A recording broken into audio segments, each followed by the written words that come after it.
सुरु भयो ग्यासहरू यस्तो छ है माथि चढ्ने बाटो। अब नाम त के भन्नु है हजुरहरूलाई, नाम हजुरहरूले पढिहाल्नुहुन्छ। ल यहाँदेखिको टक्कसँगले यहाँ जाने हो। यतिको लागि पनि हिँड्नु सक्नु हुँदैन। कतिजना मान्छेहरू कतिपय यसरी आउनुहुन्छ। अब हाइटहरू हुन्छ, एक्कासी आएको हुन्छ नि, हाइटहरू लाग्ने भने अलिक डर हुन्छ नि त। यस्तो छ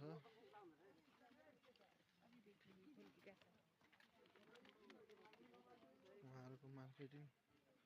ल जय शम्भु, हर हर महादेव। ल अब लाग्यो।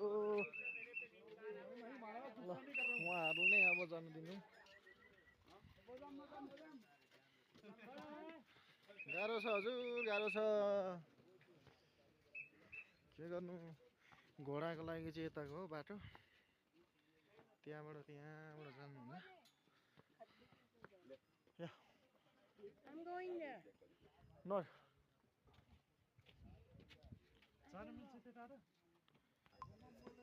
अब चाहिँ हामी चढ्दैछौँ, मन्दिरतर्फ जाँदैछौँ। कस्तो छ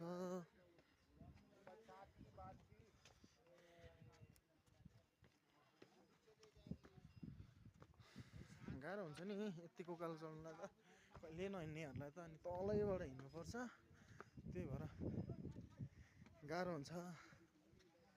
अनि फेरि मन्दिरको दर्शन गर्नु आएको, यत्रो खर्च गरेर आएको, जब अब यतिको लागि हिँड्नु सकेन भनेर पैसा पनि लोभ गर्नु भएन। घोडाको चाहिँ नेपालीलाई 400 रुपियाँ छ, अरू विदेशीहरूलाई चाहिँ 400 रुपियाँ नै हो, तर इन्डियन करेन्सी रुपियाँ लाग्छ। अनि यो 4 जना मान्छेहरूले बोकेको चाहिँ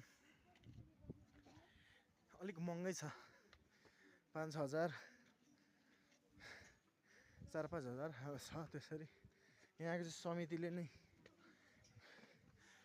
तोकिदिएको हुन्छ। ल नम्बर सिस्टम सट्टसँगले। अनि हामी यस्तो हिँड्ने त स्यास्या हुन्छ नि, बल्ल बल्ल आएको आउनुभएकोहरू त गाह्रो हुन्छ नि। ल यसपालिको नयाँ वर्ष चाहिँ यतातिर है